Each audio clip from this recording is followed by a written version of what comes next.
Good morning. I want to thank everybody who joins us. My name is Olga Atamanova, and I'm happy to see you in Media Center Ukraine Forum.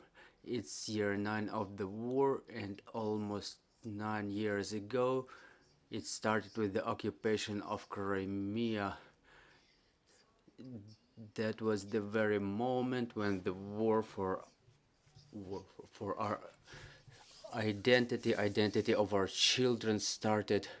From the very first days of occupation. Russia uses education as the powerful tool to fight our Ukrainian identity, and this is why we gathered here today. Our colleagues want to present the analytical summary how Russia destroys the identity of children in the occupied Crimea. I want to introduce our speakers. It's Anastasia Vorobyova, analyst at Almenda Center for Civic Education. Are you with us, Miss Anastasia? Joining us here in this studio is Maria Solyanina, project manager at Almenda Center for Civic Education, and Andrei Shekun, representative of the Regional Council of Ukrainians in Crimea, coordinator of Humanitarian Policy Group of Crimean Platform Expert Network. Miss Anastasia, let's probably start with you. I would like to ask you to start with the presentation of the analytical report. Please. Thank you very much for the introduction. My name is Anastasia Vorobyova. I'm an analyst and I'm the author of this report, Crimean Scenario, the Destruction of Ukrainian Education. And I want to present you the result of the joint work, the gathered information of how the Ukrainian education was destroyed back in from the time of 2014, the infringement by Russian Federation and the crimes committed by them in the occupied territories of Ukraine in the context of destruction of Ukrainian education. I'm sharing the presentation with you right now.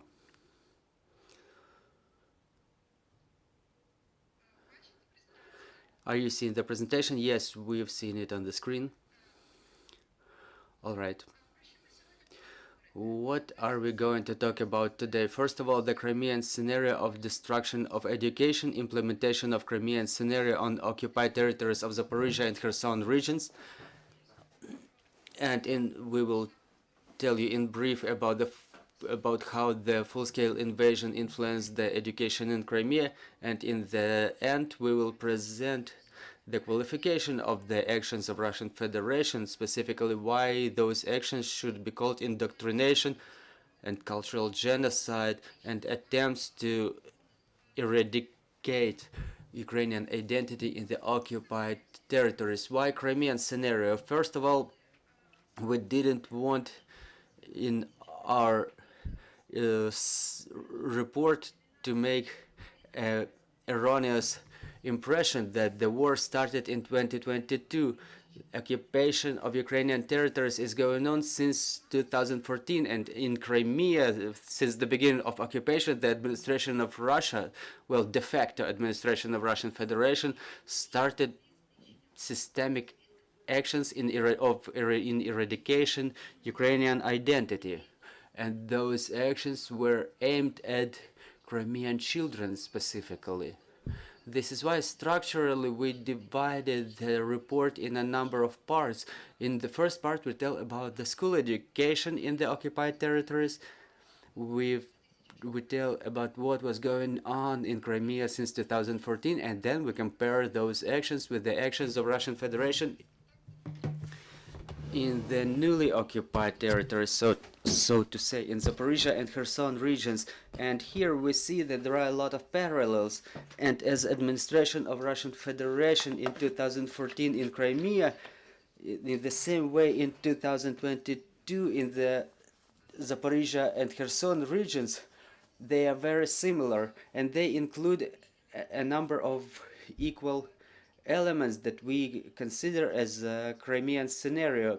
Then we We tell how in 2022 the militarization was reinforced in occupied Crimea, how this de facto war of Russia against Ukraine, or so-called special operation, how it affected the education of Ukrainian children in occupied Crimea. That was justification of aggression, the reinforcement of engagement of children into militaristic actions, and their recruitment to the armed forces of Russian Federation. And in the end, we summarize it and we explain why such actions of Russian Federation fall under the prohibition of indoctrination in the international law, and why eradication of identity in the international law is also prohibited by the international law. What Crimean scenario includes its full transition to the Russian standards of education, and Russian occupational administration since 2014 stated in summer that Crimean schools will be fully transferred to Russian education program. It means the replacement of study materials to the Russian ones. There are only Russian study books in Crimea since 2014. They were replaced immediately. Then it's retraining and replacement of the teachers to those loyal to the new authorities. Since the beginning of occupation, the de facto administrations tried to form the loyal backbone of the teachers who agreed, who consented to work with the new administration. They were sent for a training to Russian Federation, and they keep engaging teachers from Russian Federation who come to temporarily occupied Crimea to teach in the Crimean schools. It's the absence of the Ukrainian cycle subjects such as history of Ukraine or Ukrainian language, is the restriction of opportunities to study Ukrainian language. Ukrainian language is not studied in Crimea at this moment, and moreover, the occupational administrations try to spread the narrative to make Crimean children associate Ukrainian language with the enemy language, which creates additional obstacles for Crimean children to enter Ukrainian educational institutions, higher educational institutions. Also, it's a militarization of education process, such as creation of cadet classes under patronage of Russian government agencies, and implementation of Russian youth movements of the patriotic type, and a number of different patriotic organizations like Big Change, the movement of the first ones, which are additional instrument of influence on the conscience of Ukrainian children in Crimea. Regarding the occupied territories of Zaporizhia and Kherson regions, Russian Federation started acting according to the scenario they implemented in Crimea in 2014, and they immediately announced the transition to the Russian education standard and Russian language in education. As to the Russian language in education, we found information that there were even the Russian teachers coming from Russian Federation to the territory, to occupied territories of Ukraine, to prepare the children to study in Russian language. Is the replacement of Ukrainian study books, the active persuasion of the teachers to collaboration with occupational authorities, and those who were persuaded, they were sent for a training to Crimea and even to Russian Federation. Engagement of children and youth to patriotic movements in Kherson and Zaporizhia regions. There are already youth army and Young South movements. There is also militarization of the education process in 2022. There were news about the implementation of cadet classes in Kherson region starting from 2023 under the patronage of enforcement agencies of Russian Federation, law enforcement agencies of Russian Federation. This is what we can say about the territories which were occupied since 2023, but the so-called special military operation influenced the education in Crimea as well. First of all, specifically with the since 24 February 2022, the Crimean children were actively engaged in the actions for support of the war of Russia against Ukraine, against so-called the special military operation, and the war of Russia against Crimea is demonstrated to the children of Crimea as a liberation war against so-called fascist state. And they create the perception of Ukraine as an enemy state which should be protected from with the arms in their hands. It's an example of use of the so-called special military operation as the militarization instrument through heroization of the participants of the war against Ukraine, the lessons of resilience, opening of memorial boards to honor the so-called heroes of the special military operations, the parks of heroes in the schools, and the reinforcement of propaganda of military service in the armed forces of Russian Federation. We should also note the implementation of the weekly classes, which they call the conversations about the important, which plant the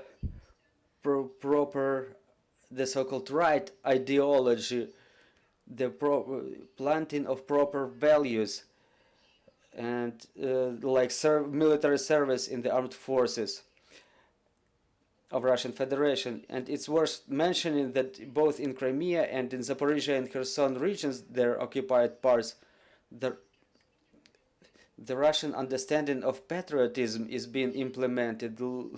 Love to Russian Federation is integral with military duty. Without military service with the Russian armed forces, you cannot be considered a patriot of Russian Federation. And through this very narrative, Ukrainian children are being indoctrinated, they are being ideologically processed to educate the patriots of Russian Federation who would wish to serve with the Russian armed forces. And proceeding to the final part of the report, where we assess such actions, it's worth to mention that eradication of Ukrainian identity is not an innovation since 2014.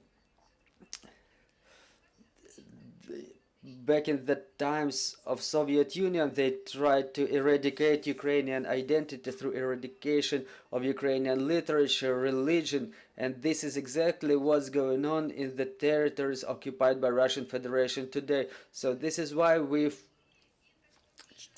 picked the term indoctrination as planting of specific ideology,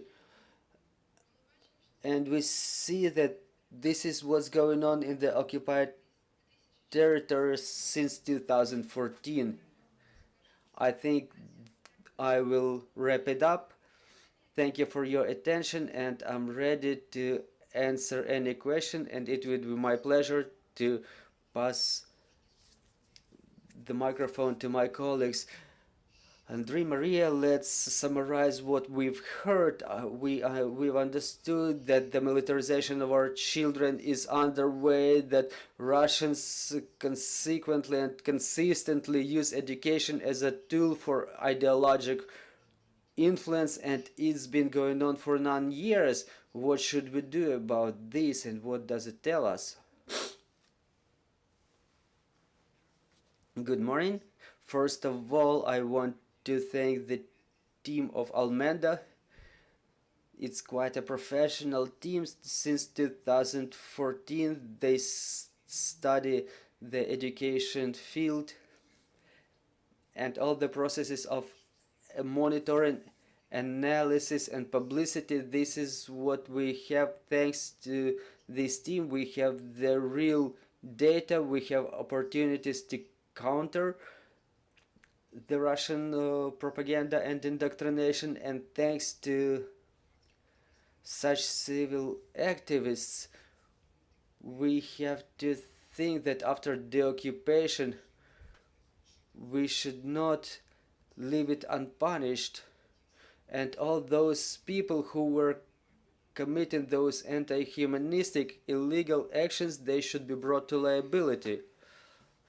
I would also like to mention years 2014-2017 when we, together with Almenda, the Crimean group for protection of human rights, we were monitoring the eradication of Ukrainian schools, Ukrainian kindergartens, Ukrainian classes. Back in that period, we were gathering the information, risking with our activists who were in occupied Crimea back then, because it was them who were doing the information, were submitting information requests in the occupied Crimea.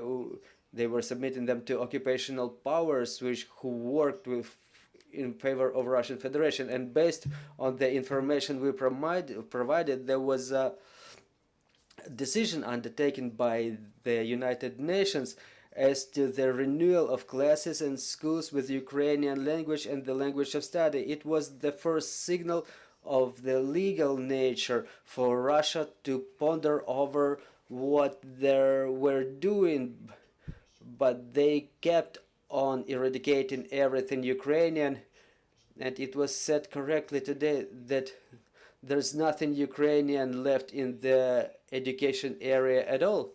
But where are the Ukrainians gone? Then there is a question arising. So if you pay attention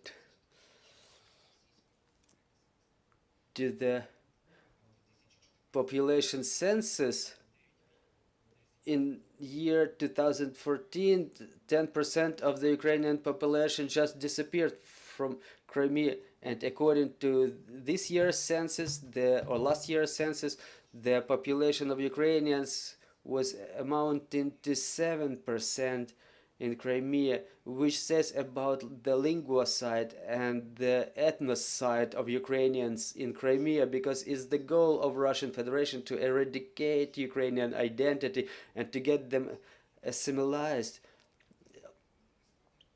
to make the discriminated Ukrainians to become Russians, so to say. And this is the process which is executed through the education, and many activists who were remaining in Crimea, they were understanding that in the field of education there are no possibilities to protect their interests. They were creating different civil institutions. They didn't have any legal component like Ukrainian Unity, like a Ukrainian Cultural Center, which was working in Simferopol, for example, since 2014. Yesterday, Halina Balaban, one of the activists, was detained. And in fact, today, aggressor eradicates Ukrainian identity. They switch from culture, from education. They switch to violent actions against activists. And it includes Church, Ukrainian Orthodox Church, which has been eradicated in Crimea. We know about the challenges we're facing today in terms of religion and religious education, and today is good that there is understanding by the government officials of those facts. Yesterday last year we had a press conference with Taras Crimean, the Commissioner for Protection of Ukrainian Language. We were raising questions about the state identity, state Ukrainian culture, and in our conclusions we have the same opinion that it's a linguocide going on in Crimea, the killing of Ukrainian language. As a network, as the civil platform, we try to communicate to both government and our international partners that our studies, the reports, so we communicate with UNESCO, the representatives on the education matters. It's being done on an annual basis, and we are ready to actualize that issue in front of the government agencies. There should be new facts investigated, the new criminal proceedings initiated, because there are people behind all those decisions. They're not taken by themselves. Those Russian narratives, they just don't happen out of nowhere. There are people behind them which should be identified, their names and last names, their acts should be documented and submitted to the law enforcement agencies of Ukraine, so that after the occupation we could easily find them and they could be brought to liability in compliance with the law of Ukraine in effect. Once again, I want to thank the team of Almenda, and as the Crimean expert group, Crimean expert platform, we are ready to get involved in your activities and to inform the civil society about all the actions we undertake and to divulge our reports. Ms. Maria, good morning. I want to thank that what we're talking about today is the complex policy of Russian Federation, which they implement against the most vulnerable category, the children, who due to their age they cannot counter their propaganda, and they perceive easier those narratives that Russia imposes, and those narratives are being spread through formal education, through study books, through practical recommendations, special classes, and through informal education, through the network of classes, youth organizations. And their role and importance is that in the newly occupied territories there are already departments of cadet classes, youth army, and other youth movements which will consistently eradicate Ukrainian identity in our children. And the opportunity to deploy such network to work to implement such scenario in the newly occupied territories, such opportunity emerged because Russia was experiencing impunity. They knew that education is not being discussed in international platform. It's not a priority. There are no sanctions for what Russia does in education. What they do with children's identity only is being documented after years. And this story of such facts being documented after years, it resulted in the children who became the victims of such propaganda in the occupied territories, and we don't have physical access to those children. And now we have to start reflecting on what to do with those children after we deoccupy our lands. Such children, they became the hostages, the victims of such propaganda. We did not preserve the ties with them, and after the occupations we have to have the programs developed now, how to fight those narratives, how to reintegrate those children in our society, because if we treat them as our enemies, Russia wins. Russia made them their citizens if Ukraine refuses them. So it's important for Ukraine to send a message to those children, to say that they are our citizens. We will support you. We will assist you to become a part of Ukrainian society. And Ukraine made some steps in that direction. There's the facilitation of entering to the higher educational institutions for children from occupied territories, and the remote education. Well, but we cannot do everything by ourselves. Important is the participation of international community, who only started paying attention to the education matters after the beginning of the full-scale invasion, when youth army was deployed in the occupied territories, when they added the Minister of Education of Russian Federation onto the sanction list, when they were opening the Russian educational institutions in the newly occupied territories.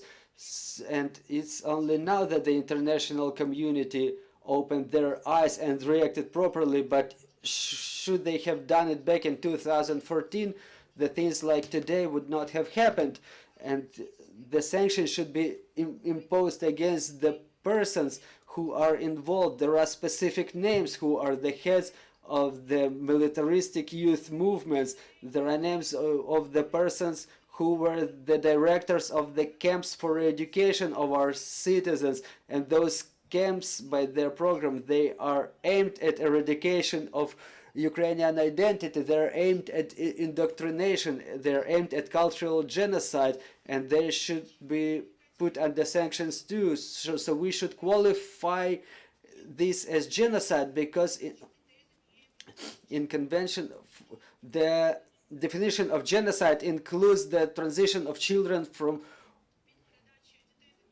one group to another, because in my opinion it shouldn't be treated solely as physical transition, because what Russian Federation does in the occupied territories through education is the transition from one group to another, is the eradication, reformatting, and creation of Russian identity in our children. And there should be a serious discussion in the international level about this, and not looking away and demonstrating concern to see how Ukraine deals with the occupation. This is why we have to start talking about this in international level. Why I'm saying about international level? Because fortunately there is understanding on the Ukrainian level already. Our prosecutor's office works in this area. They add materials to the cases. The investigation is being promoted to bring those people to liability, and we need international support, because it's wrong when on the international level we only say about the most obvious crimes, the most horrific crimes, and we don't notice other crimes which are like less horrific in this very moment, but which have a long-term effect. If torturing is, say, more horrific and more terrifying in this very moment, but what is being done to our children there in the long-term perspective, it will have incredibly horrific effect on those children and on us as the society. And unfortunately we're seeing this influence now already, because the children who were experiencing militarization, they are being recruited to the armed forces of Russian Federation, and we don't know the number of the children who are currently in the ranks of the Russian armed forces fighting against us. And the horror is that those children, they die now. They were affected by propaganda, and part of them unfortunately believed in that propaganda, and another part is resistant, but we're not talking about that resistance. We don't want to notice it. But imagine, for the 9 years, for example, you were 10 at the moment of occupation, and now you're 19, and since you were 10, you were told about Russian Federation, how it is a savior, how it protects the whole world against fascists and Nazis, and you believe in it, and if you don't, you're a hero. Like in the school, you act like if you trust your teachers, and then you come back home and you communicate to your parents in a different way, and we have to incredibly value the children who preserve the Ukrainian identity, who found the inner force to remain Ukrainian. Dear colleagues, if you have any questions on the floor, please take the microphone. Sergei Kovalsky, head of civil organization, Crimean Center of Business and Cultural Cooperation, Ukrainian House. You mentioned in the presentation that the problem of eradication of Ukrainian identity is not a problem that started in 2014. It was started like 100 years ago, and I would like to hear a little bit about the condition of Ukrainian community, about the Ukrainian education during the years of independence. What were the mistakes? And because what Russia does within the last 9 years is more or less clear to us, but what should we do further on? What should the Ukrainian state do after the liberation? How to treat the Ukrainian community? How to treat Ukrainians, Ukrainian children, to make Crimea Ukrainian and not otherwise? Well, it's a fundamental question. It deserves another full-scale briefing. Well, before answering the question, I would like to compliment to the very emotional speech by Ms. Maria. Us as the expert group, in the beginning of February, we officially applied to UNESCO. You know that UNESCO has two priority areas of work is the education and cultural heritage. We submitted a request for the Russians to be excluded from UNESCO, and no matter how many meetings we have, no matter how many reports we submit, unfortunately there are no resolutions that we expect. Those should be the responses of international community. So our group, we submitted those documents. We were the first to make such reports out of all the expert networks. We translated our report into English language. We submitted it through the Ministry of Foreign Affairs of Ukraine, and we handed it to the UNESCO mission, which was in Ukraine back then. We handed it publicly. And another component for today is, yes, we have a question of sanctions, criminal proceedings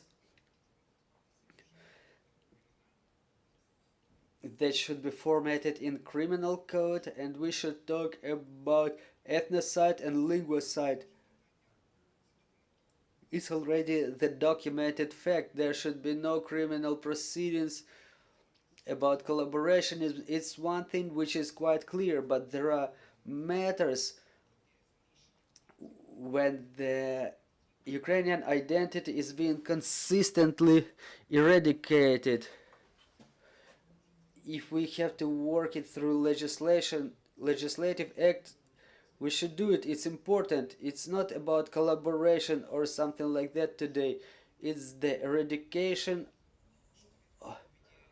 of Ukrainian identity and killing of Ukrainian language. In response to Sergei's question, what should we do? We have to get prepared. We had to train the personnel. I would like to see the personnel reserve that is being discussed by the government officials, and who would be responsible in that staff for education. And that would be a person to address those issues, and it should be done today already. Well, it should have been done yesterday, actually. As Council of Ukrainians of Crimea, we applied to the president of Ukraine. Why don't we have a Crimean military administrations? There are military administrations in all the regions of Ukraine, but in Crimea there is none. And it's a shame, because there should be an education department in the military administrations, which would have helped us to solve very critical issues like monitoring, analysis, and we would create the sanction lists and packages, and we have such experience thanks to the work of our organization. There are sanction packages and criminal investigations, a lot of them submitted through the prosecutor's office of the Republic of Crimea. And we should continue doing this. And could you please remind me what was the other part of your question? Do we correctly understand that the Ukrainian community is the mostly discriminated community in Crimea? And what should the government do to make Crimea Ukrainian? Well, the questions of personnel reserve, I already responded it. So about the most discriminated Ukrainian community, yes, it is so, because Ukrainian community cannot afford to demonstrate their flag or to speak their language. Well, I gave you yesterday's experience when Galina Balaban, the representative of Ukrainian Cultural Center, was arrested. So Ukrainian community ended up in a very difficult conditions, and that study, that report focuses on what is going on today, what we will see within the first days after the occupations, what we will feel. So from 24% 24% census back in 2001, it was reduced to 7% now. So it's the genocide of Ukrainians in Crimea. Maria, Anastasia, if Anastasia wants to join us. Anastasia, are you with us? If you have anything to add, I would like to add something to the first part to your question as to the policies of Russian Federation's in identity of Ukrainian identity. Within our coalition of Ukrainians 5 o'clock, we published an article where we referred the report of Rafal Lemke, who back in the 40s of the last year was talking about the genocide of Ukrainians by Soviet Union in International Platform, and it was translated into Ukrainian, and he described the tendencies very similar to those of today. And regarding the policies after the occupation of Crimea, the occupation of Ukrainian occupied territories, is a very complex matter, and the government should approach it in a complex manner to develop the policy for integration of Ukrainian children. And it's so complicated and sensitive, and it should involve teachers, psychologists, human rights protection activists. It should be all done in compliance with international standards and with account of the best interests of the children. And as Maria said, we should focus on the fact that they are Ukrainian citizens who were living under occupation for 9 years. They were living under very serious ideological pressure, and unfortunately, as a lawyer, as an analyst, I cannot give you specific answer other than we should approach it in a very sensitive and a complex manner, and with account of the best interests of Ukrainian children who unfortunately were living so long under Russian occupation. And if I may, a short remark about what Andrei said about the personnel reserve. We support this idea. This personnel should be trained how to work with those kids. We should develop methodic recommendations today. There should be training classes for those teachers now, so that they could reintegrate those children, and it should be done today. And it's like, you know, every year we know it would snow, but our utility services are never ready for snowing. So in this case, when we deoccupy our lands, we should know what to do. I think we had more questions on the floor. Well, no, we don't. Well, I want to thank you. I see that the occupiers know how to do what they do. They launch all the processes related to education immediately. We've seen those instances in 2022 during the occupation of our territories, and we should know how to work with this. We should learn how to work with this. The last example yesterday, maybe you've seen yesterday's conversation of the Commissioner for Children's Rights with Putin when they discussed the adoption of a child from Mariupol. Don't you think that such a public event is aimed at legitimization of such process, not like long term of re-identification of our children, but physical transition, the stealing, kidnapping of our children? Unfortunately, I haven't seen that conversation yesterday, but the actions of Maria Lvova Belova, they are beyond reasonable, because she's a bright figure who propagates the relocation of our children, who takes pride in the fact that they kidnap our children, they re-educate them, they give them away for adoption by Russian families. She had some public addresses before, and where she said that she had some articles before, and they said that after 2 to 3 months the children don't say any bad words against Putin, and they stand up when they hear the Russian anthem playing. And I know that Maria Lvova Belova was on the list on the criminal proceedings submitted by Ukraine to the international courts, and is the result of the fact that the international society is not ready to talk about the genocide when it's already happening. And the important moment is that Russia was adopting our kids since 2014. They were taking our children away from Crimea with this train of hope. They were taking away our kids from Donetsk and Lugansk regions, and only now, when the scale of this movement became so obvious, everybody started talking about this on international level. And this is about what I've said. We have to be loud in order not to let those violations to happen again and to the bigger scale. I know that there is a serious war going on in the international level to develop the strategy, the plan of actions, how to bring our children back, how to pull them out of Russian Federation.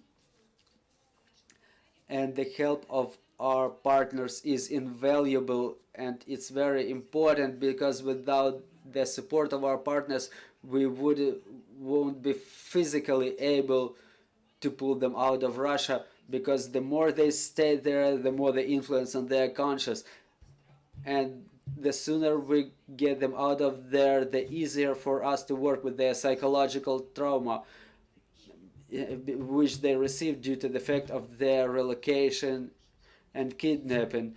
Thank you very much. I want to thank you for this conversation. Joining us was Anastasia Vorobyova, Maria Solalina, and Andriy Shikun. Thank you very much for this important subject that you brought up. We have to make it loud. We have to make it heard all around the world. Thank you very much. And we continue working on our victory, trust in our armed forces, and glory to Ukraine.